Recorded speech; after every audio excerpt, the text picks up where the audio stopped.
And first, let me share a little bit about our presenters. I'd like to introduce Jennifer Lee Brown, and Jennifer is the User Experience Director at Godfrey, and her focus is really on her client's audience. Those are the customers, the prospects, and the employees. She works with users to identify their needs, the goals, behaviors, and translates them into effective and engaging digital experiences.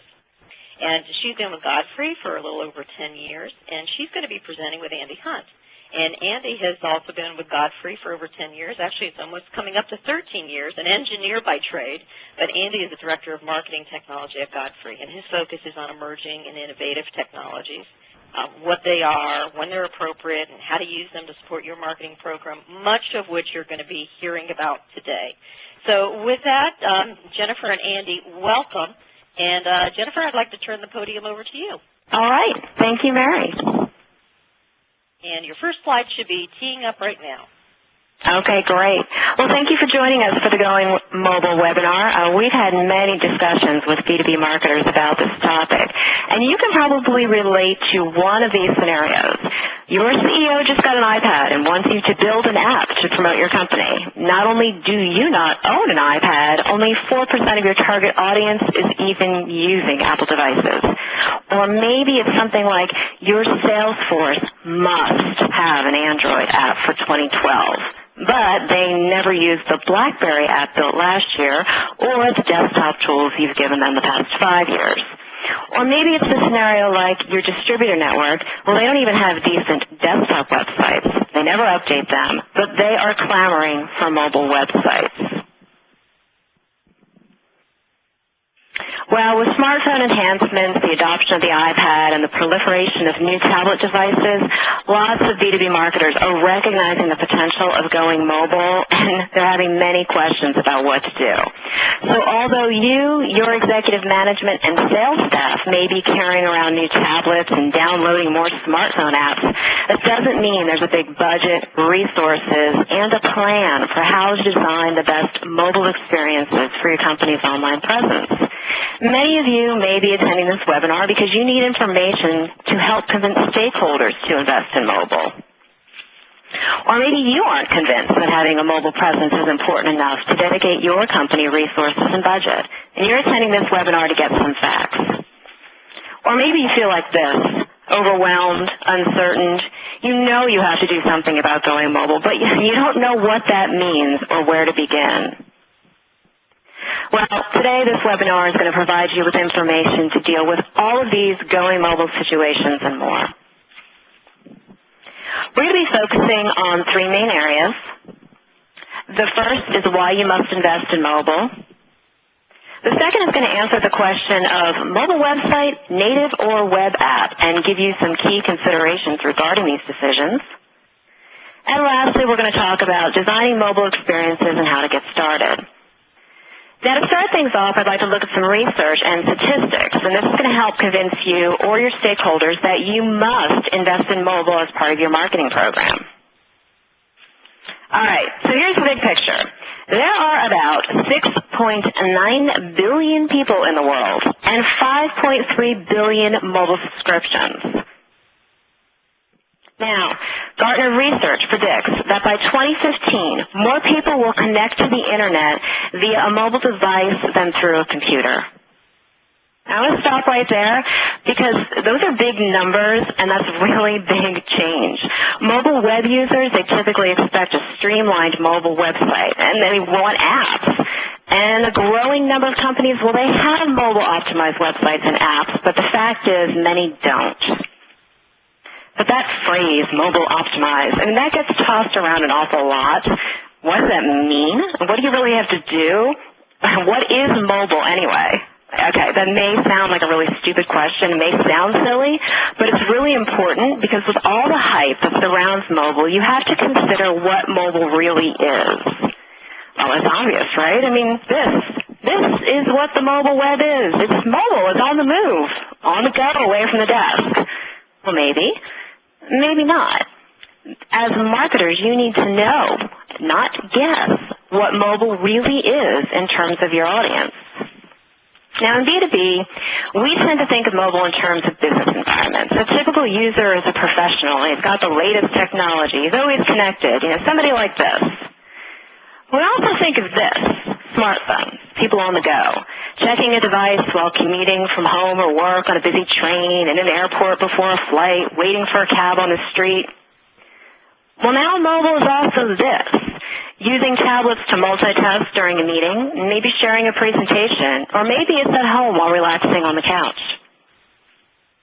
With certain B2B verticals, maybe this is the way you think about mobile. You know this guy because you've been marketing to him for years. This is mobile on the job site. Well, today the job site may look something like this, using a tablet on site to look at specifications and design plans, for example. The point is that as marketers, in order to design effective mobile solutions, you need to understand what mobile means to your audiences. Things in the digital landscape have changed so much, you can't rely on assumptions about who you're targeting and what they need. Exploring the possibilities for mobile, it has less to do with technology and more to do with people. You must understand your audiences, what they need, and where they're going to be when they need it. Then you use mobile to deliver it. So look at these guys. Are they at a trade show and they need to check the status of an order? Did they see a QR code and want more info on a product? Or maybe they're looking at a website on their phone because it is the only way that they access the web.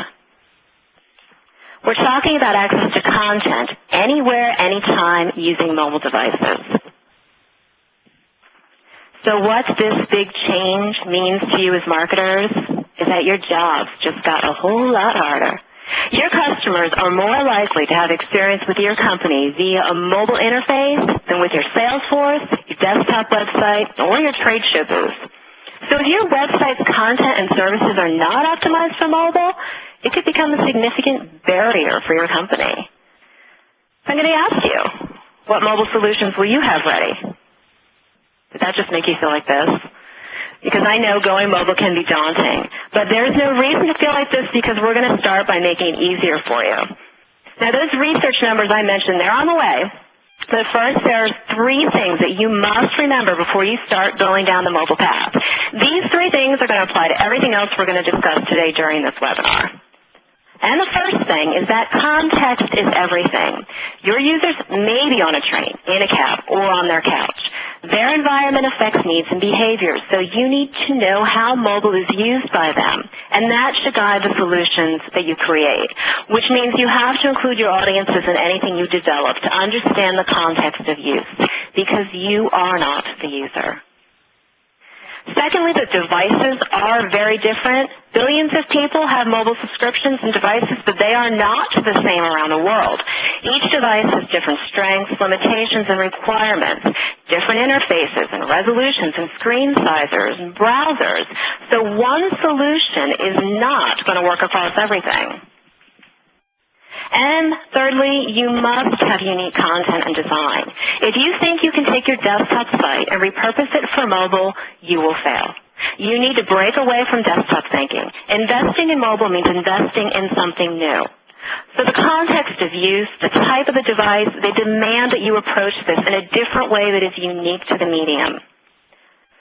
And whether the CEO or the top salesperson is clamoring for that mobile solution that they need in 4 weeks, you don't start with iPad, iPhone, Android, and the hype, because you don't start here with technology. You start here with people, your audiences, and with data. Now, here's that 5.3 billion number again. Now, this is mobile subscriptions worldwide. So what we're going to do is we're going to look at some data that we have. We don't have data about your specific audiences, so we're going to look at some broader statistics that have been available. First, we're going to look worldwide and break it down, because I know a lot of you are marketing globally. So here are some subscriber stats and populations for major world areas, and you can see how that's breaking out a little bit. And now I want to hit some highlights. So we're looking at global mobile subscribers adoptions and usage. So first of all, China and India, they have the largest growth right now. And by the end of 2014, there will be 957 million mobile internet users in China. Basically, that is more people than there are in the United States. Japan has more advanced usage with mobile devices. The Asia-Pacific region has fewer than 20% of smartphones, and Western Europe has about 40% smartphones. Mobile web use dominates in developing nations. Now, the takeaway from those stats is that having a mobile device does not mean having a tablet or a smartphone. Many of us have the newest toys, but your target audience, depending on where they are in the world, might not. Feature phone sales still outnumber smartphones from 4 to 1. So if your mobile strategy doesn't consider feature phones, it doesn't consider some customers. Now let's turn to the U.S., where we do love our smartphones.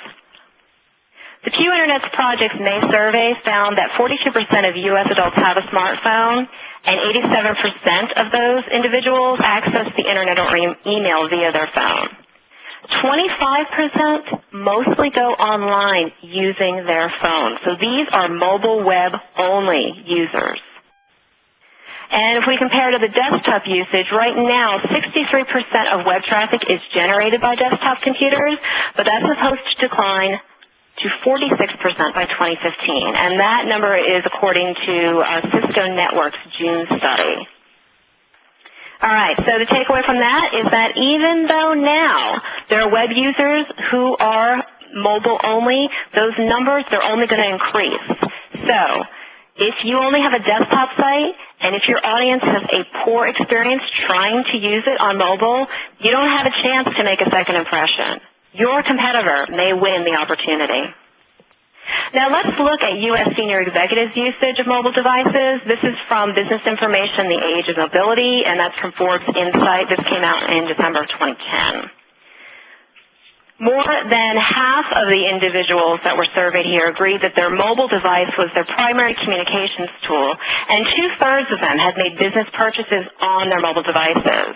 More than half would also rather make business purchases on the mobile web than over a phone, and 45% believed that the smartphone or web-enabled tablets was going to be the primary device for business-related use in 3 years.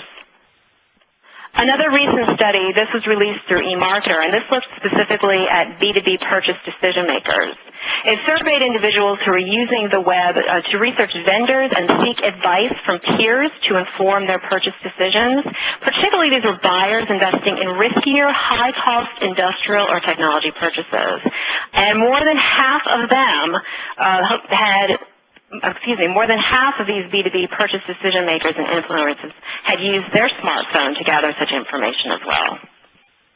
So, consider what it is like to do research on many B2B websites, which often display hundreds of products and can make for a very cluttered and confusing experience if the site isn't mobile optimized. Now, mobile-optimized websites or apps might not make sense for every B2B marketer, so you need to look at your traffic and your content. And if it's applicable, consider what it's like for mobile users to use your site. A mobile website, it really doesn't seem to excite the way mobile apps do. Everybody wants an app. Oh, I have to have an app. I need an iPhone app. Well, let's look at the mobile web versus apps. This is from Moby Thinking's Worldwide Survey in July of 2011 about using mobile browsers to access websites or using apps. In all the countries that were surveyed, more people used browsers than apps. Only a minority will use web or apps exclusively, and 1 in 4 apps, once downloaded, are never used. So, consider that there have been more than 300,000 apps developed in 3 years. Many apps are downloaded, tried once, and then discarded. Do you really need an app for that? Andy's going to cover some cost and ROI considerations regarding apps a little bit later. But if you are going to build an app, what should it be for? The second must-remember item was about the devices being different, and there are a multitude of options out there. Who is winning in the operating system and device war is constantly changing, but here's where things were in July, and this is according to Gartner and Nielsen. So number 1, Nokia with features and smartphones. Android, largest share of the U.S. smartphone operating system with 40%. Apple, number 2, largest share with 28%. And BlackBerry has continued to decline. They're down to 19%. Basically, by the end of 2012, Android will command 49% of the worldwide smartphone operating system. So, here's your reality check on Apple. Apple receives far more publicity than any other mobile phone manufacturer, but before all that hype lulls you into focusing your marketing and development budget on the Apple platform exclusively, consider this. 95% of mobile users don't have one. And even among smartphone users, 84% don't have an Apple. So you really need to pay attention to your audience's stats, not the hype. All right, but, okay, the hype about the iPad, it is totally valid because when we look at the tablet numbers, Apple dominates. And this was as of Gartner's September numbers. Devices running Google's Android operating system, they're gaining, and with the help of new technology like Galaxy and the Zoom, we're only going to see those numbers continue to grow. But whether we're talking about Apple or Android, Forrester Research predicts that by 2015, 82 million U.S. consumers will be using a tablet. Just remember, not all of them will be iPads. So, after all of these stats, you might be asking yourself, well, do I need a mobile-optimized website, a native app, or a web app? That is what we're going to explore in this next section.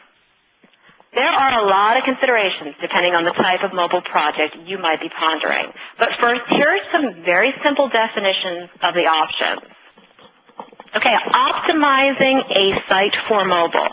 This means that the design is optimized for mobile platforms. This is going to include small screens, feature phones, smartphones, or the larger displays on tablets. So mobile's not just phones. Think of it as the portable web versus the desktop web. And to use it, you got to have a web browser. Now, when we look at apps fall into two categories, native and web apps. A native application is designed specifically for the device. It's coded in the device's proprietary platform, runs on the device's operating system and firmware. So apps, they seamlessly integrate with the device. They don't use a web browser. Now, a web app is designed to be accessed from all web-capable mobile devices. It's coded in the browser-supported language, not the device's proprietary platform. It runs using a web browser. So with a web app, you get cross-platform compatibility, which basically it means it's going to work across a range of devices. Now, what you should create with these options is going to depend on your audience and your goal. Which goes back to that number one thing I told you had to remember, and it's that context is everything. You need to identify how your audiences need to access and use your content with mobile. Without knowing your specific goals, we can't tell you exactly what to do, but we can walk you through some considerations. So here are some of the points that we're going to hit. But the first thing we're going to start off with is going back to audience and reach. If you have a limited budget, you have to consider the cost of developing an app versus the size of the audience who can use it. A native app is going to reach a smaller, very specific audience. So even if you do a great job of promoting your app, the universe of people who can use it is always going to be smaller. Now, a web app is going to reach a larger audience because it's accessible via a browser. And a mobile site will have the broadest reach, it's easiest to find and access. Then you need to consider user experience. A well-designed native app can be an amazing user experience. It supports real user behavior. It can be designed to be feature-rich and flexible, responsive, and integrates seamlessly with the device's capabilities. A web app is more generic. It's also going to have less access to the device's features. And a mobile website with a simple, clean interface, well, it can serve the needs just as well as an app and for more users. But it's not going to integrate with the device's capabilities. The user interface and design is a big part of the user experience as well. People have relationships with their devices. Some people love their devices. Look, feel, function, it all matters. And with a native app, it's going to adhere to the device's UI guidelines. It's going to look and feel like the device. A web app is going to be more generic. It's going to be for use across many devices, so it's not going to feel like an app. And a mobile website that's optimized for use on the mobile web via a browser, so it doesn't adhere to any specific UI guidelines. Now, this concludes the key considerations as far as user experience. So I'm going to hand things over to Andy now, who's going to explore the considerations further. Well, thanks a lot, Jennifer. That's a lot of great information. One of the very first technical questions to ask when it comes time to get to technology, when identifying your audiences, is what devices and operating systems are they using? Is this primarily for an audience of iPhone 4 users that are always up to date with the latest operating system? The more granular and detailed you can get with this specification, the easier it will be to make subsequent technical mobile decisions. Native apps are written for a particular platform like iOS, Android, or BlackBerry. Often, native apps are just a subset of versions of that platform. The Apple ecosystem is pretty easy to navigate. There are only a couple of phones, a couple of tablets, and they do a pretty good job of keeping the operating systems up to date. On Android and BlackBerry, you literally have hundreds of different configurations on each platform. Web apps work across devices and operating systems as long as the visitor is using a modern browser, which includes smartphones that have been released in approximately the past 18 to 24 months or have had an operating system upgrade in that time. Mobile websites are very similar. Depending upon the functionality, you may or may not need a modern browser. Another thing to consider, how future-proof do you want to be? Native apps, especially ones that are tightly integrated within the system, have a greater possibility to break when a new version of hardware or operating system is released. I'll make a prediction right now. In the next year, we're going to see a new iPad from Apple, a new iPhone from Apple, and dozens of new tablets and phones based on the Android operating system. Now, that's not really a bold statement, but it's pretty accurate. Should you be planning for these changes? Internet access. Connections cannot be assumed. How will the app be used? Does the content need to be accessible offline? An app that is fully functional with a slow or no internet connection is great, but considering the content you want to provide, is it even possible? Is your app going to be returning real-time inventory status? Do you need mapping functionality? Making data available offline can add a great deal of complexity, and complexity means cost. Now, native apps offer the best options in terms of what is called the disconnected experience. With the exclusion of real-time data, the entirety of a native app can be downloaded and run with no network connection. Web apps offer some functionality to be run offline using technologies like HTML5. Support for some of the offline options are a little spotty and require tweaks and custom coding. Knowing what platforms you have to support is very important. With the website, you need the web and you need a network connection. In any instance, in any solution, whenever you're accessing the internet or any outside resources, speed kills inversely. If you're slow and poor performing, you are penalizing your users for using your app. This is exponentially true for mobile, where the connections tend to be slower in the first place. Know what mobile is good at and design for it. The more you can integrate, the easier it will be for your customers to learn and use your apps. If you have an app or a site that utilizes some kind of location-based services like the locator, try to use the available geolocation infrastructure that comes with your mobile device. That also means planning for devices that don't have that type of functionality or opt out of that kind of integration. Now, native apps have access to nearly all the hardware capabilities and provide some integration with built-in apps. Apple doesn't let you have direct access to files, but they provide other mechanisms to get similar functionality.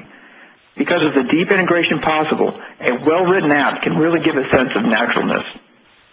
Web apps have limited access to the hardware and apps. This access will be contingent on the tools you use to build the app. Some vendors support access to the device's GPS, the accelerometer, some to its camera.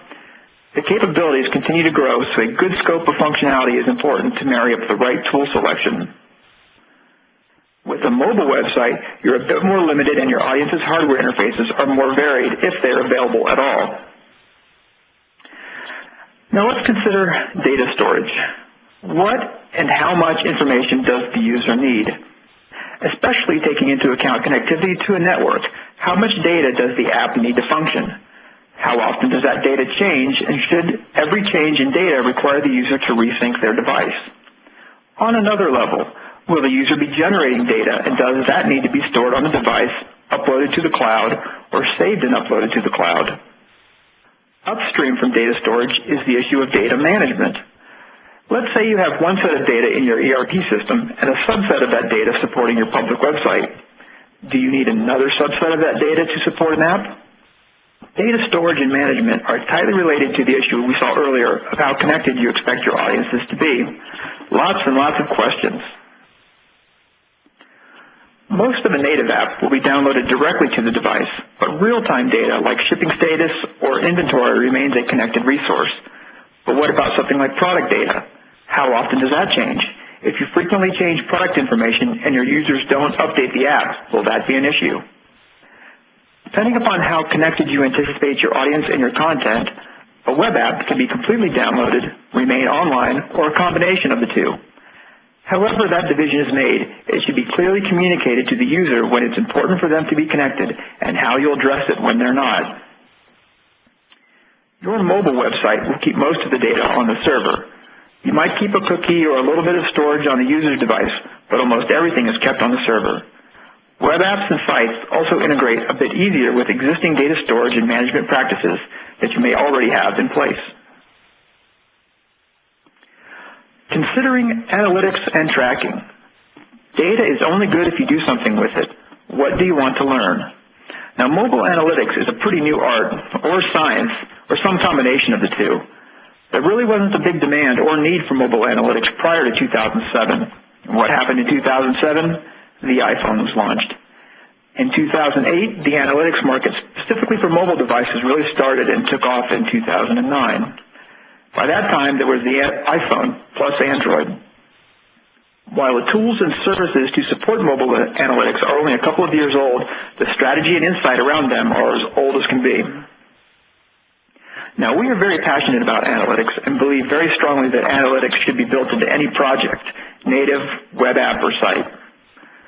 With native apps, the app stores will provide some broad download and install analytics, but nothing regarding the inner workings of the app. In-app analytics can be added through the use of third-party tools, which may or may not integrate with your other analytics programs.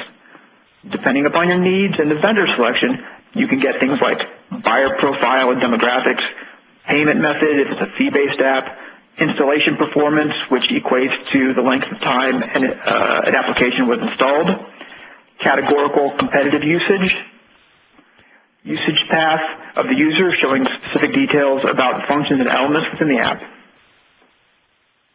With apps and sites, you can integrate existing web analytics or services and programs, or you can use a mobile-specific vendor that can include some of the options that I just listed.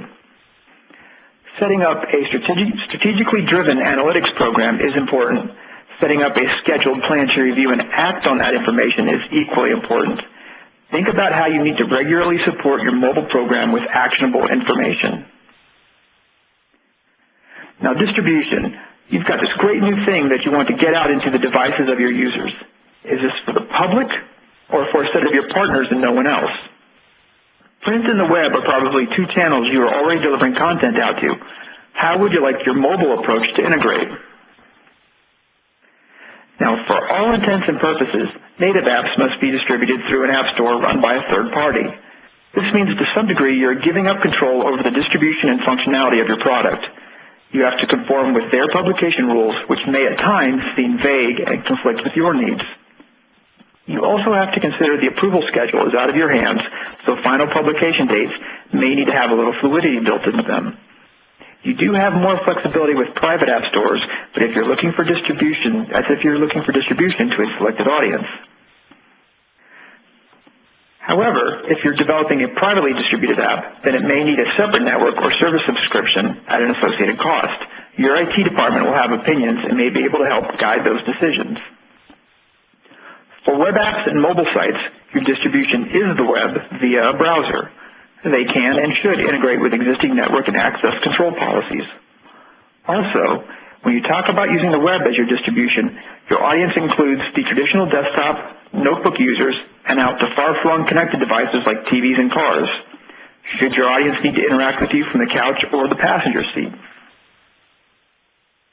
So as Before you go on, Andy, a question that's come in here. It seems like there's less benefit then to use any type of native app versus using a web app. Would you concur, or is it based upon what you're trying to do?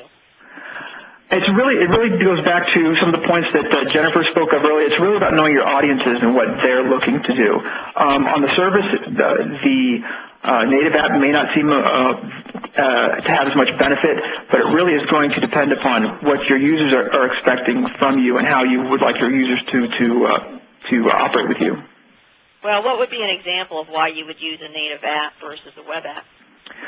A native app may be something like where it's very important for your user to have, you have a set of users that you have identified and know are using a certain subset of platforms. Say you have taken a look at your analytics, you've done some polling, and you've asked your audience. You know that you've got an audience of primarily, say, iPad users, and you know that you want that app to be only used out to a certain set of channel partners, perchance.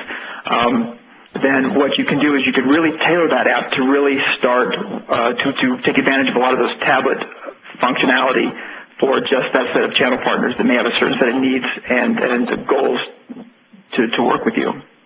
Okay, great example. Thank you. Sure. Now, for development, while development is much more than just software, in the context of this slide and the next slide, I'm covering development and maintenance as it pertains to just the actual software development of the mobile product. Like mobile analytics, mobile development didn't really start in earnest until 2007 or 2008, so it's a fairly new discipline and it's changing a lot. And like most of the other topics you've seen today, the decisions around development affect and are affected by each other. Now, building a native app requires tools for and the knowledge of specific platforms, which can be a significant investment. If you go native, you're not just building an app for a platform, you're also setting yourself up for maintenance for each platform. And sometimes those schedules don't match. A new version of hardware may require an update for one platform, but not another. Keep in mind that you also have all the App Store distribution issues that come with a native app, from approvals and rejections and fluctuating schedules. A web app will have similar upfront discovery and planning costs as a native app, but after that, you're using web-based tools and technologies that you would use to build a website. With proper planning, you can write once and target multiple platforms. With a mobile website approach, it's similar to a website, but with a wider audience. You need to design and develop to accommodate more baseline technologies like feature phones if applicable. Be sure to think about things like progressive enhancement and responsive design, but those are topics for another webinar. Once you've built and deployed, you've got to let people know it's out there and how to get it. Take advantage of your existing marketing communications vehicles to help people find you. Native app discovery must integrate into marketing efforts. The stored distribution model alone is not viable due to the sheer number of apps. Don't expect your users to be able to enter an app market and quickly or easily find your app. You'll still need to create an app presence on your own site in order to direct people to the listing in the app market. Because they are web-based, web apps and sites will benefit from and can easily integrate with other marketing components. In any event, the creation of a mobile solution needs to include a strategy that includes the promotion and marketing of that solution, including, but not limited to, search engine optimization, search engine marketing, social marketing, email marketing, community marketing, so forth and so on. Okay, there's a lot of questions, a lot of issues there, but what's it going to cost to build some of these things? Well, I wish I could give you a nice round number and send you on your way, but just like with most things mobile, there's more to it than just that. As a rule of thumb, it costs more to produce a native app. Each platform has its own language and tool sets into which you have to invest time and probably money. Additionally, each platform has its own standards and conventions for how apps should look and function. The cost differences associated with web apps and mobile sites have more to do with the changes to the methods of production. For web apps, there's a middle ground between using the development technologies that you would normally use but applying them towards the design considerations for application development. You're able to leverage a lot of intellectual and process capital that you already have. Mobile websites require a different approach, especially at the user experience level, but you're still able to use what technologies you have already invested in and apply them. Okay, cost and some fixed numbers, or some assumed numbers. Cost is important, and I want to spend a couple more slides on it. Although there are a lot of variables that will go into the development cost of an app, there seems to be a general internet consensus that you can expect to start spending between $25,000 and $50,000 for a simple iPhone app. That doesn't include any of the other costs that you'll need, like marketing and advertising the app. Depending upon the complexity of an update, an average figure to spend around $10,000 for a version change for that kind of app. And more complex app or more complex updates may cost more. Now, when you consider tablet development, things can get a little more expensive. With more screen real estate, apps tend to be a little more immersive, look a little bigger, and do a little more. On the high end, an app could run at least $150,000. If you use Twitter and own an iPad, you are probably familiar with Twitterific. It won a Macworld 2010 App Gem Award for Twitter Client of the Year. It was produced not by Twitter, but by the Icon Factory, and they were very generous and publicly provided a cost breakdown for the construction of their iPad app. 1,100 hours alone were spent in development, and the total cost for the app, even when using some existing intellectual property, came to $235,000. Now, our discussion on cost is going to lead us to a natural discussion on return on investment. And ROI can be calculated a million different ways, and a good place to start is with your own analytics. Who you're trying to reach, how you're expecting to reach them, and what is the expected result of that contact. Now, I want to get some numbers out there so we can talk about ROI, because these aren't cheap decisions, so let's try to get an idea around what we're talking about for what we're spending. For our ROI calculations, we're going to determine how many people we can potentially reach per dollar spent. When the numbers start popping up in the right-hand column, the higher the number, the better the ROI. Now, Gartner forecasts worldwide tablet sales at about 108 million units for the year of 2012. And according to a survey by Mashable, it costs about $35,000 to build a simple website. We'd be able to reach 100% of the tablet market, and we'd get 3,085 people per dollar spent. To try and compare apples to apples, let's take the $150,000 on a high-end native app and spend it on a high-end tablet-optimized web app. We'd still be able to hit 100% of the market, but our reach declines down to 720 people per dollar. With a native iPad app, your audience reach will shrink down to 63.5% of the total audience, and this translates to 460 people per dollar. And then building apps for all three of the major tablet operating system vendors is really going to increase your budget. Ultimately, the people you reach per dollar shrinks down to 228 people. Again, based on just the broadest possible audience reach to the general public, the mobile web gives the best ROI. So with all this information in your head, the answer to your question of whether you need a mobile-optimized website is likely yes, simply because of the accessibility of mobile and the shift away from desktop. But do you need a native or a web app? Well, maybe. It all comes back to your audience and goals. There's a lot of considerations, but across all these topics, we do have some guidelines that can help. There's a larger list on our blog, and we'll provide a link with our resources at the end of the presentation. And as always, your mileage may vary. I'd like to turn it back over to Jennifer now to present the conclusion of the presentation and designing for mobile experiences. All right. Thank you, Andy. Well, by now, hopefully, you're convinced you have to invest in mobile, and you have some key considerations with apps and mobile sites. Now, how do you actually get started and do something? Well, what you have to remember when designing mobile experiences, the one thing you must remember is that you aren't building a tool for a device. You're building an experience for a person. So it goes back to the earlier comment about you don't start here. Back to the beginning of the presentation, you don't start with technology. You start here with people. You start not with your company, not with marketing it, not with we need an app. You start with your audiences and how you can help them. So you get started by having a defined strategy. It's an entirely new project, and it needs to be approached that way, which means there need to be goals and objectives defined like any new project. These should be unique to the mobile strategy and not the same as a desktop website, for example. You aren't converting something that exists. You're creating something new. So you also, we talked about this a lot, need to know the audience. Who you're targeting, what do they need and want, how will they use it then? Which devices are they using? What will you create that will be valuable to them? Look at your analytics. do research with your users. No, don't guess. Because that's how you're going to be able to identify your audience's needs, not tactics and features. What can you create that will make something better, faster, or easier for your target audiences using mobile devices? Because you want to design something that's going to fit into your audience's real world. So the idea is you're going to leverage the technology. Don't lead with it. Don't get caught up in iPad fever. Look at your audience's usage statistics first. Then design something for the right devices that uses the capabilities to make your solution better. Then you can use the GPS or the accelerometer or the camera and really leverage the power of the technology. But you always have to remember, no matter what you're designing for, that it's always going to be a very uncontrolled environment. Remember, mobile requires focused design. It's wild. You don't know what it's going to be coming up against. Short and partial attention spans, uncontrolled environments, interruptions, stop and start behavior. So what that means is that it makes it very difficult for users to multitask, and it's easy for them to get lost. So your interface has to be really intuitive and agile. Reduce tasks.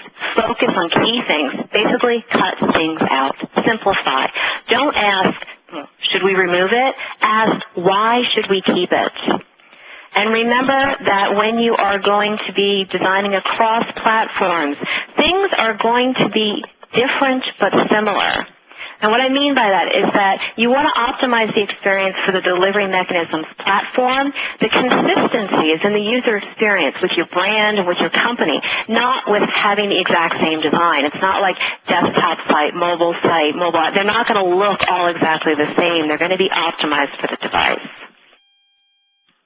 So what you're doing is you're trying to create a seamless, not a duplicated experience, because users may go from the desktop to the mobile to the app, where the same core information may be available, but it's going to be displayed in a way that's appropriate and designed for the display environment.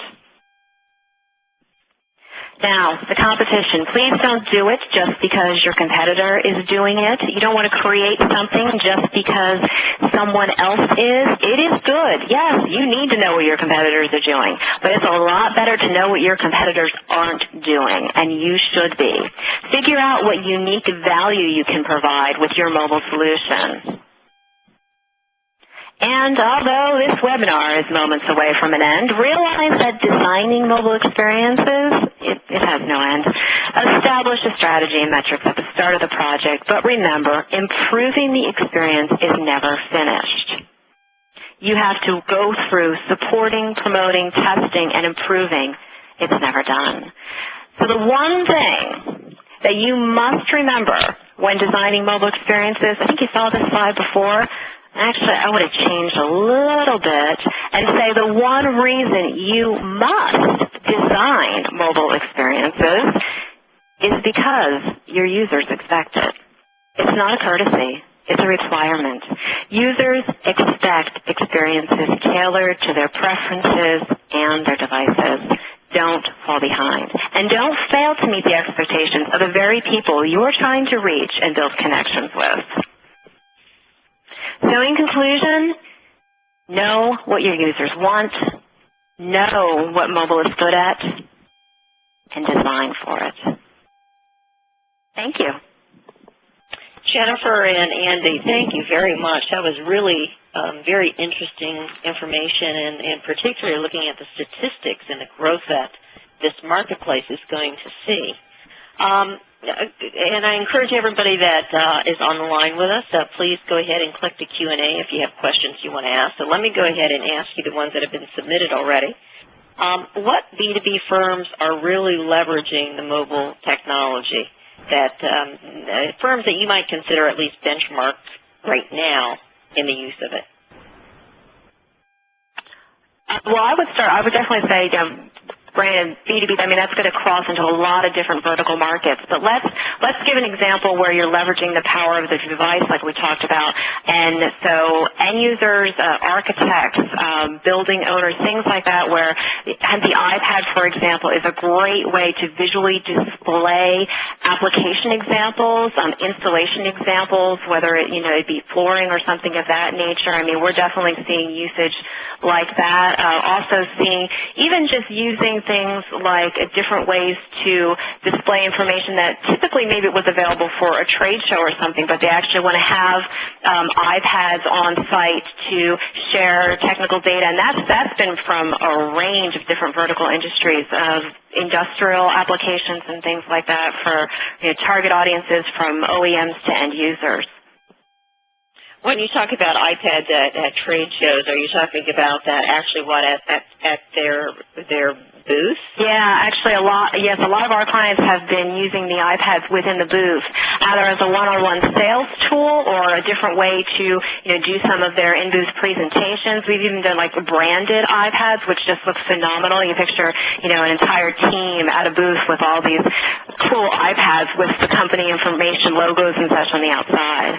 The iPads and the tablets really provide a great way for a sales or a marketing person to talk with somebody who comes into a booth at their fingertips. It's very, very easy to pull up any type of PDF, technical brochure, sales brochure, pictures, video, all that information. Just have it, the immediacy of it. When somebody walks in and say, "Hey, I have a question about this," and then the trade show person can immediately pull it up, show it, and have it be a rich sort of experience for that walk-up. Well, let's take that to the next level and actually talk about a sales organization and their use of mobile technology while they're with the clients in their office. What type of applications have you been working on with clients in that space? I would say we've definitely developed things that would allow for flexibility as far as the presentation of information. So if you are in a one-on-one sales situation and you may know, what a vertical market is that they're interested in, but you might not know, are they going to look at application examples, or are they going to really want to get into product specs? So having different paths to information, having different views and presentations, where it can be specifically designed into the app experience, I mean, that's definitely something that's come up a lot. Okay, very good. And you were talking a little bit about vertical industries. What industries, you mentioned construction and things such as that, but what are the industries that are really using this the most right now? I think everyone is excited about it, and whether or not they're using it, they're all asking about it. And I think because so many people have been put in that position where there's somebody within their company that has either fallen in love or is very excited. There's so much personal adoption of these devices that everybody wants to do something. So I can't say that, this one area is definitely the leader, because, frankly, everybody wants to do it. Yeah, Jennifer touches on a really interesting point in that comment as well as the presentation. The iPhone and the tablet phenomenon is really one that has been coming from a consumer-driven, a consumer-backed sort of push. Is that, again, you've got CXO level folks coming in and having these personal devices and then wanting to inject them and bring them into the organization that may not quite be ready or prepared to deal with some of those things. That's happening across industries. Yeah. So what are some of the biggest mistakes you've seen in any client situation of, I guess maybe what you would consider a really waste of money in getting into this new venture? Writing an app, putting a website together simply because somebody up the pecking order maybe has said that they need one. It really goes back to.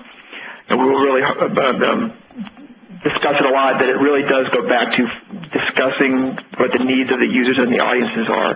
Having an app for an app's sake, it can theoretically do more harm than good. You would hate to have somebody download an app or go to your website that you could just slap together and put up simply for the sole purpose of saying that you have an app now. That's going to be one of those apps that's downloaded once and never used again. And that goes back to our love of data and analytics, because really, I mean, everybody's going to have their opinion on what you should do, but unless you have information, unless you have data to back it up, it's just subjective. It's just an opinion. So you have to have something to show a reason to do it, not just, I want an app, we should do this. Right. Now, let's say that you've identified that there is a reason to do this in certain cases. Would you say that, at least from a content standpoint, if we have a pretty robust website with content, is it simply taking the content and then just making sure that you're converting that using the right technology for the users? In some cases, possibly, but it really isn't. But it really does addressing the mobile space directly and appropriately really does require you to take a step back and look at your content and make sure that content really does serve the needs of the mobile, the on-the-go visitor. Anything from everything as simple as imagery, making sure that the imagery that you're sending out is sized appropriately and is accurate representation on a mobile device, to making sure that maybe the content isn't too wordy and fits on screens and flows correctly. It's taking a look at, and as Jennifer sort of mentioned, you need to, rather than when you take a look at your content, you're really making sure that you have a justification for including that content in your mobile solution. Okay, very good. Well, with that, I want to thank both of you for being with us today. This was really interesting. This is the first time that ISBM has done a webinar in its 6 years on mobile technology. So I think this is fascinating information. For those of you who have joined us today, first of all, thank you very much. You'll be receiving in the next 24 hours an email from us with a link to the recorded version in case there's others in your organization you would like to have them hear this, or if you'd like to access the more information from Godfrey, you'll have the content inside of that email.